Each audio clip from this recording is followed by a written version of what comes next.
오늘 우리에게 주신 하나님의 말씀은 빌립보서 1장 27절에서 30절까지 말씀입니다. 신약성경 318페이지입니다.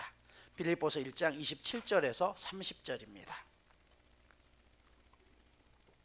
오직 너희는 그리스도의 복음에 합당하게 생활하라. 이는 내가 너희에게 가보나 떠나 있으나 너희가 한 마음으로 서서 한 뜻으로 복음의 신앙을 위하여 협력하는 것과 무슨 일에든지 대적하는 자들 때문에 두려워하지 아니하는 이 일을 듣고자 함이라. 이것이 그들에게는 멸망의 증거요 너희에게는 구원의 증거니 이는 하나님께로부터 난 것이라. 그리스도를 위하여 너희에게 은혜를 주신 것은 다만 그를 믿을 뿐 아니라 또한 그를 위하여 고난도 받게 하려 하심이라. 너희에게도 그와 같은 싸움이 있으니 너희가 내 안에서 본 바요 이제도 내 안에서 듣는 바니라. 아멘. 빌립보서는 사도 바울이 로마의 감옥에 있으면서 빌립보 교인들에게 쓴 편지라고 했죠. 그는 감옥에 있지만 그 마음은 매이지 않았습니다. 오히려 기뻐한다라고 이야기했죠. 그 이유는 그리스도 안에 있기 때문이고, 또 하나 바울을 위해서 끝까지 기도해주고 에바브로디도라는 젊은 사역자까지 파송해서 도와주는 빌립보 교인들 때문이라고 했어요. 이 교인들을 생각할 때마다 너무너무 기쁘고 심장으로 사모한다라고 그렇게 얘기를 하고 있죠. 자, 그러면서 오늘 본문 메시지에서 27절에 이렇게 얘기를 해요. 여러분은 그리스도의 복음에 합당하게 생활하십시오 라고 이야기해요. 그럼 그리스도의 복음이 뭐죠? 지난 시간 말씀드렸죠. 은혜와 진리 안에 서는 거라고 했어요. 은혜는 하나님께서 값없이 우리에게 내려주시는 구원의 호의를 이야기해요. 그래서 믿기만 하면 누구든지 하나님의 자녀가 되고 구원을 받을 수 있습니다. 반면 진리는 뭐예요? 그 은혜에 감사해서 내가 하나님 앞에 올려드리는 실제적인 삶의 행동을 이야기합니다. 예수님은 하나님의 은혜도 가지고 계셨고 아버지의 뜻대로 행하고자 하는 진리가 있었죠. 오늘 우리에게도 이게 필요하다는 것이에요. 요한복음 16장에 보면 예수님께서 뭐라고 했냐면 예수의 이름으로 구하는 모든 것을 너에게 주신다라고 말씀을 했어요. 우리는 이 부분만 딱 생각해요. 그런데 이름을 준다는 것은 우리말로 이야기하면 인감 도장을 빌려주는 것입니다. 여러분, 누군가가 나에게 인감 도장을 빌려달라고 했을 때 그 사람이 나쁜 일에 쓰겠다는데 빌려주는 사람이 있어요? 없어요. 인감은 곧 나 자신을 보증하는 거죠. 그러니까 내 이름으로 무엇이든지 구하면 주신다는 것은요, 예수님 보시기에 합당한 것을 구할 때 하나님이 무엇이든지 주신다는 뜻과 같은 의미입니다. 이것이 곧 복음에 합당하게 사는 것이에요. 이게 진리를 행하는 것입니다. 여기 복음에 합당하게 살라라는 단어는 헬라어 폴리디오마이라는 단어에서 왔어요. 이게 뭐냐면 폴리스라는 단어가 나오죠. 고대 그리스의 도시 국가를 이야기해요. 여러분, 이 도시 국가에 사는 사람들은 시민으로서의 의무가 있어요. 권리만 있는 게 아니라 해야 될 게 있다는 것이에요. 그리고 이 폴리스에서 조금 더 집약해서 나온 게 뭐예요? 폴리스, 경찰. 여러분, 이 경찰은 바로 그런 것들을 지켜야 될 사람들을 제도적으로 어떻게 해요? 관리하는 거잖아요. 그래서 사람답게 시민답게 살아야 되는데 그렇게 살지 못하고 법을 어기는 사람들이 폴리스입니다. 잡아가는 것입니다. 여러분, 마찬가지로 우리가 하나님 나라의 시민이라고 한다면 하나님 나라의 시민답게 살아야 되는 것이에요. 그러기 위해서는 본질적으로 이 땅을 살아가는 사람들과 분명히 다른 뭔가가 보여져야 된다는 것이에요. 단순히 예수 믿는 것 때문이 아니라는 것이에요. 그래서 그리스도인이라는 단어는요, 믿는 사람들이 우리 스스로 우리가 예수쟁이라고 한 게 아니에요. 안 믿는 사람들이 우리에게 붙여줬던 이름이 그리스도인이라는 단어입니다. 사도행전 11장에 보면요, 안디옥에 살았던 믿지 않았던 사람들이 예수 그리스도를 믿고 삶의 변화를 일으킨 사람들을 보면서 당신들은 예수 믿는 사람다워요 라고 해서 붙여준 게 그리스도인이라는 단어입니다. 그런데 이런 배경이 일어나게 된 사건을 봐야 돼요. 바로 앞구절에 보면요, 바나바라는 사람이 나오죠. 이 바나바, 초대교회 가장 유명한 제자이기도 하고 위로자였죠. 사도행전 11장 24절에 보면 바나바에 대해서 한마디로 뭐라고 설명하고 있냐면 이렇게 설명해요. 바나바는 착한 사람이요 성령과 믿음이 충만한 사람이더라. 그래서 많은 사람이 주님께로 나아왔다라고 이야기해요. 여기 보면 바나바를 설명할 때 첫 번째로 나오는 단어가 뭐예요? 착하다라는 거예요. 그 다음이 뭐예요? 성령과 믿음이 충만했대요. 그래서 그 모습을 보면서 사람들이 하나님 앞에 나왔대요. 흔히 우리가 생각하는 교회에서 열심히 다니고 믿음이 좋다고 생각하는 사람들의 특징은 뭐냐면 성령 충만한 사람, 믿음이 좋은 사람, 그렇게 생각해요. 그런데 오늘 세상 사람들이 뭐라고 했어요? 첫 번째 기준으로 뽑은 거는 착했다라는 것이에요. 여러분, 아이러니하게도 교회 안에서 성령과 믿음이 충만하다고 주장하는 사람들이 오히려 시끄러운 경우들이 참 많습니다. 오히려 착한 사람이라는 그 사람은 남에 대한 배려가 있는 사람이죠. 그럼 착한 사람은 어떤 사람이에요? 내가 혼자 있는데 그 사람이 착하다 아니다라고 할 수 없죠. 착한 사람의 기준은요, 반드시 남들과의 관계 속에서 맺어지는 것이죠. 다시 말해서 다른 사람들에 대한 배려가 있는 사람이 한마디로 착한 사람이에요. 오늘 세상 사람들이 예수 믿는 사람들을 보면서 기독교 대신에 개독교라고 부르짖는 이유는 다른 게 아니에요. 오늘 예수 믿는 사람들이 성령이 없습니까? 성령 충만해요. 여러분, 믿음이 없습니까? 더 훌륭한 믿음들 많아요. 그런데 뭐가 빠져 있어요? 착함이 빠져 있어요. 행실이 빠져 있다는 것이. 그래서 세상 사람들은 우리를 보면서 개독교인이라고 이야기합니다. 바나바에 대한 소개를 이렇게 마친 다음에 사도행전을 기록했던 누가는 그래서 많은 사람이 주님께로 나왔다라고 기록하고 있어요. 즉 바나바라는 사람 존재 자체가 예수님을 닮은 사람이었다는 것이, 그의 행실을 보고서 사람들이 교회에 나왔다는 것이에요. 바나바는 여기서 그치지 않았습니다. 고향 다소에서 자신의 고향에서 홀로 외로이 있었던 사울이라는 사람을 찾아가죠. 이 사도 바울이죠. 이 사울을 찾아가서 설득해서 안디옥으로 데려와서 복음 전도자의 삶을 살게 합니다. 유대교에 대해서 남다른 열정을 가지고 있었던 사울은요, 다메섹에서 부활하신 예수님을 만나고 난 다음에 그의 삶에 180도 변화가 있었습니다. 하지만 아무도 그의 변화를 믿어주지 않았습니다. 왜냐하면 그가 너무나 악한 사람이었어요. 예수 믿는 사람을 핍박하는데 너무나 악했던 사람이에요. 성령이 없었나요? 있었어요. 진리라고 생각했어요. 그게 진리라고 생각했어요. 하지만 사람들은 그런 그가 변화되었음에도 불구하고 과거의 행실 때문에 아무도 믿어주지 않았다는 것이에요. 그런 사울에게 찾아가서 안디옥까지 데려다가 복음 전도자로 다시 세워주고 믿어줬던 사람이 바나바였습니다. 이 사실을 깨달았던 사울은요, 바나바와 함께 복음 전도를 하면서 가장 먼저 했던 게 이름을 바꾸었습니다. 사울 대신 바울이라는 이름으로 계명을 하게 되죠. 여러분, 부모가 자식들의 이름을 지어줄 때는 의미가 있어요. 사울이 누굽니까? 이스라엘의 첫 번째 왕입니다.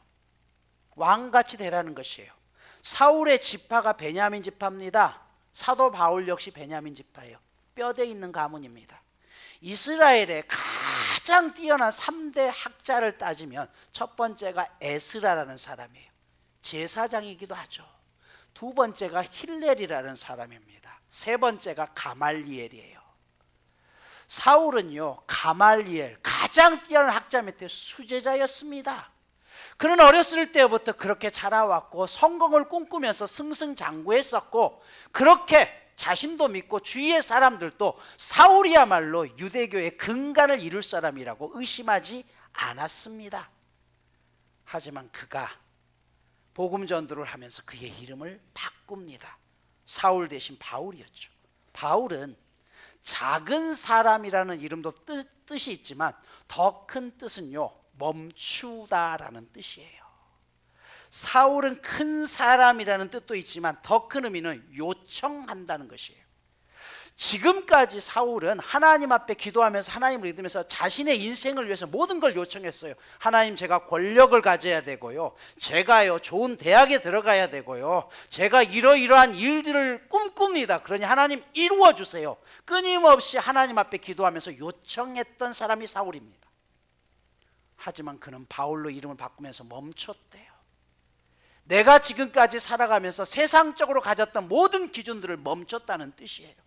그리고 이제는 내 인생 내가 살아가는 것이 아니라 하나님이 원하시는 그 인생을 위해서 내 목숨을 바치겠습니다. 그래서 그는 유대교가 지어졌던 유대의 이름이었던 사울을 버리고 로마 이름이었던 바울이라는 이름을 가지고 이제 남은 인생 저는 오직 복음 전하는 사람으로 세상을 살겠습니다 라고 그렇게 인생의 변화를 주었던 사람이 사울이고 그의 계명된 이름이 바울입니다. 그가 이렇게 한 것은 딱 한 가지입니다.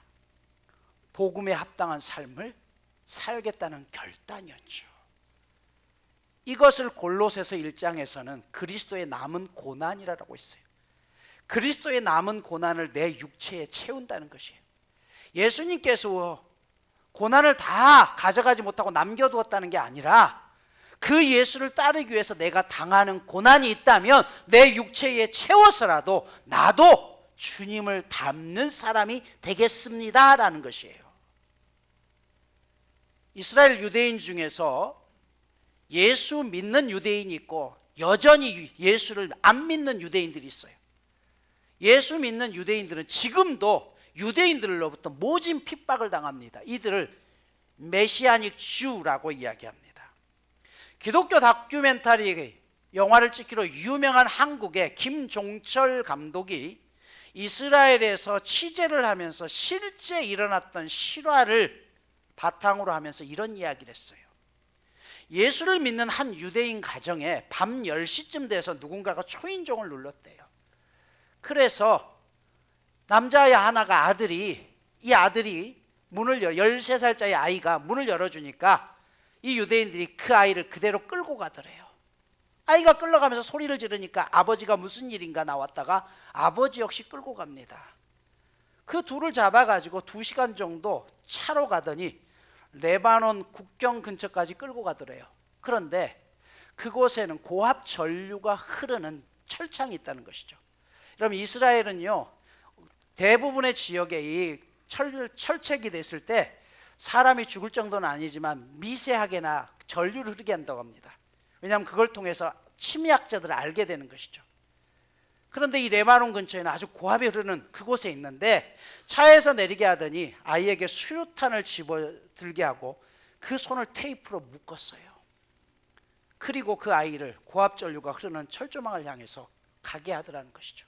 조금 더 가게 되면 그 아이는 감전돼서 죽을 상황이에요. 그때 유대인들이 아이 아버지에게 말합니다. 너 지금까지 믿었던 예수 부인해. 네 아들 죽일 거야? 지금이라도 부인하면 네 아들 살려줄게. 이 모습을 보던 아버지가 어떻게 했을까요? 그들 앞에 무릎을 꿇습니다. 잘못했어요. 다시는 제가 안 그럴게요. 아버지는 아들을 살리기 위해서 그들 앞에 무릎을 꿇습니다. 아버지의 이 울부짖음을 들었던 아이는 뒤를 돌아보면서 아버지에게 이렇게 얘기합니다. 아버지! 그렇다면 저에게 지금까지 했던 말이 다 거짓말이세요? 아버지는 내가 잠자리에 들 때마다 식탁에 앉을 때마다 예수님 이야기를 해주시고 기도해 주셨잖아요. 아버지는 내가 늘 식탁에 있을 때마다 성경을 읽어주셨잖아요. 그 읽어주신 성경 이야기가 전부 거짓말이라는 거예요. 저는 절대로 아버지가 저에게 거짓말을 했다고 생각하지 않아요. 날 살리기 위해서 지금 마음에 없는 거짓말하고 있잖아요. 차라리 저를 버리시더라도 아버지 거짓말하지 마세요. 자신의 손안에 있는 수류탄 핀을 뽑아서 그 자리에서 이 아이는 자폭하고 맙니다. 2009년 6월 달에 이스라엘에서 일어났던 실제 사건이랍니다. 지금도 이스라엘 안에서 기독교인들은 같은 민족이었던 유대인들로부터 예수를 믿는다는 그 이유 때문에 이유 없이 죽어가고 핍박을 당하고 있습니다. 그럼에도 불구하고 그들은 복음을 포기하지 않습니다. 무엇 때문에요? 그리스도의 남은 고난을 내 육체에 채우겠다는 결단이죠. 골로새서 1장 25절에서 바울 사도는 이렇게 말씀합니다. 내가 교회의 일꾼 된 것은 하나님이 너희를 위하여 내게 주신 직분을 따라 하나님의 말씀을 이루기 위함이다 라고 했어요. 여기 이룬다는 것은요, 가득 채운다, 완성한다는 것이에요. 즉 내 몸으로 나는 하나님의 복음을 가득 채우는 일에 쓰임받기를 원한다는 것이에요. 하나님은 이런 우리를 위해서 우리를 홀로 두지 않고 동료를 주셨습니다. 그게 바로 교회 공동체입니다. 그래서 사도 바울은 빌립보 교인들을 격려하면서 오늘 본문에 이렇게 얘기하죠. 27절 보십시오. 이는 내가 너희에게 가보나 떠나 있으나 너희가 한 마음으로 서서 한 뜻으로 복음의 신앙을 위해서 협력하는 것과 무슨 일에든지 대적하는 자들 때문에 두려워하지 않은 이 일을 듣고자 함이라 라고 이야기합니다. 옥중에 있는 사도 바울은 자기의 소망을 20절에서 이렇게 고백합니다. 20절 보시면 이렇게 얘기하죠. 아무 일에든지 부끄럽지 아니하고, 이 말은 내가 했던 믿음의 말과 행동이 일치된 삶을 살겠다는 것이. 두 번째, 살든지 죽든지 내 몸에서 그리스도가 존귀하게 여기기를 원한다. 나를 통해서 그리스도를 드러내는 통로가 되기를 원한다는 것이에요. 그런데 이렇게 살아가는 게 쉬웠냐 이거예요. 바울도 어려웠습니다. 그래서 그렇게 사는 것이 얼마나 힘겹고 어려웠던지 23절에 보면 이렇게 얘기해요. 내가 그 둘 사이에 끼었으니 차라리 세상을 떠나서 그리스도와 함께 있는 일이 훨씬 더 좋은 일이라 그렇게 하고 싶다.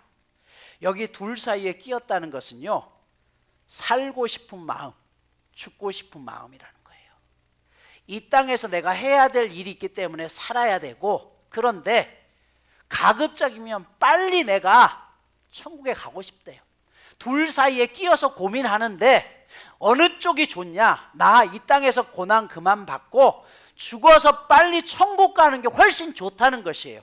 하지만 그렇게 할 수 없는 이유가 있다는 것이에요. 24절에 나오죠. 내가 육신으로 있는 것이 너희를 위하여 더 유익하다. 즉 너희에게 아직 내가 가르쳐야 될 게 있고 복음의 모습을 보여야 될 게 할 일이 있으니까 내가 당장이라도 빨리 하나님 나라 가고 싶어요 라는 소망이 더 크지만 아직은 내 육체에 더 고난을 채워서 이 땅에 남아 있어야 된다는 뜻입니다. 바울에게는 적어도 그런 확신이 있었어요. 내가 남아있는 것이 너희들에게 아직 유익하다. 여러분, 우리가 인생을 살면서 누군가에게 유익함을 던져줄 수 있다면 저는 그 사람이 얼마나 세상적으로 성공했느냐 많이 가졌느냐가 중요한 게 아니라 적어도 그 사람의 인생은 실패하지 않은 인생 아니겠습니까? 지난주 화요일 이번 주간에 미션을 수행하기 위해서 선배 목사님 부부를 만나 뵙고 정심을 대접해 드렸습니다. 그분이 그런 말씀을 해요. 하루하루 눈을 뜨는 게 지옥 같대요. 그냥 이대로 잠들었으면 좋겠대요. 자기가 당하고 있는 상황이 너무 어려운데, 그래서 지금이라도 은퇴하고 싶은데 그럴 수 없는 이유는 우리 교인들 때문에, 나를 믿고 있는 그 교인들 때문에, 내가 없어지면 그 교인들은 더 힘들기 때문에 앞으로 5년 은퇴 남았는데 버텨내야 된다고 말씀하시더라고요. 그러면서 자기가 송목사 나이 때는 늘 외부로 돌아다녔대요. 노예 일을 한다, 밖에 일을 한다고 하면서 그렇게 돌아다니고 그게 맞다고 생각했는데 지금 와서 생각하니까 참 아무것도 아닌데 교인들한테 너무 미안하다는 것이에요. 그러면서 이분이 그런 얘기예요.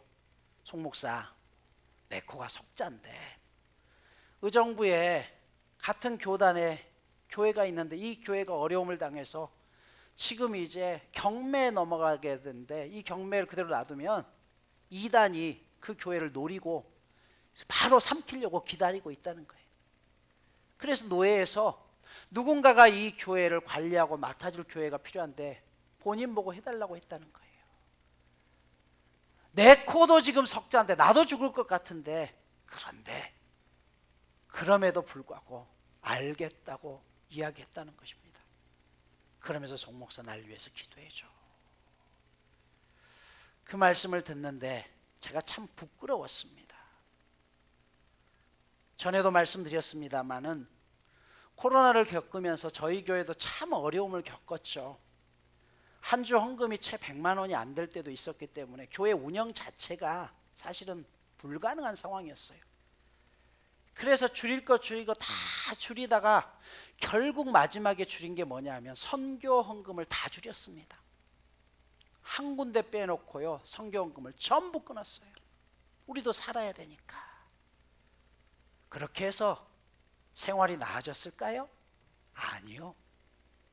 여전히 어려웠습니다. 마음만 무거웠죠. 그런 중에 선배 목사님 교회에서 네 분의 권사님이 임직하면서 헌금을 1,000만 원 하셨다고 하면서 이 1,000만 원을 가장 필요한 곳에 목사님이 기도하시면서 사용해 주세요 라고 했는데, 그때 제가 생각났대요. 그래서 저희 교회에 1,000만 원을 보내주셨어요. 정말 가뭄 끝에 단비 같았죠. 그리고 우리 교회는 그 어려운 시기를 그 귀한 1,000만 원의 헌금을 통해서 일어서는데 큰 역할을 감당했습니다.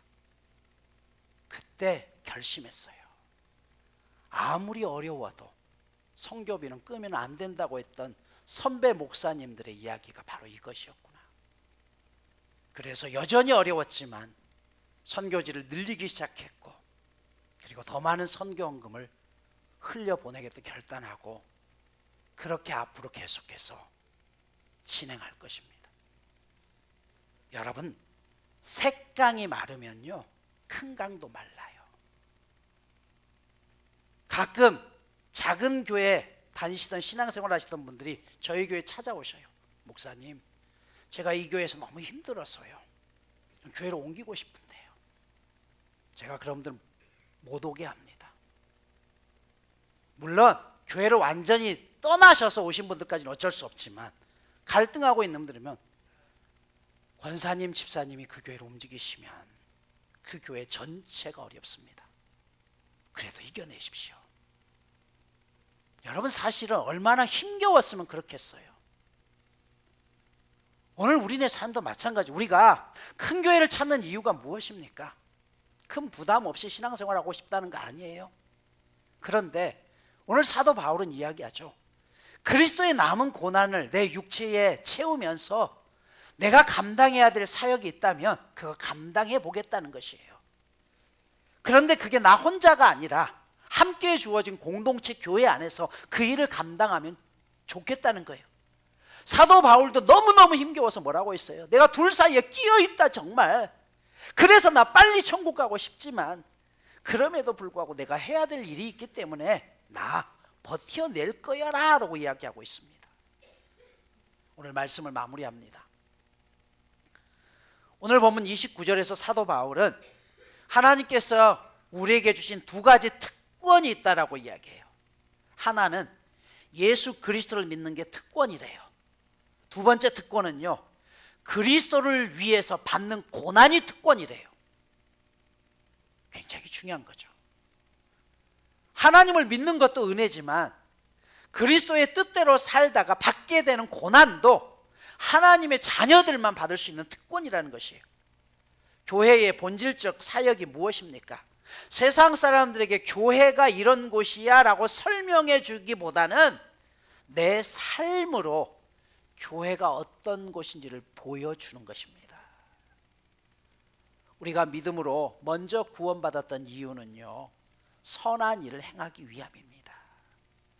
영어로 질병을 뜻하는 단어 disease라는 단어는요, 없애다라는 뜻의 this와 is라는 편하다, 홀가분하다는 두 개의 단어가 합쳐진 것입니다. 우리에게 편안함, 홀가분함, 자유로움을 빼앗아 가는 게 질병이라는 뜻이에요.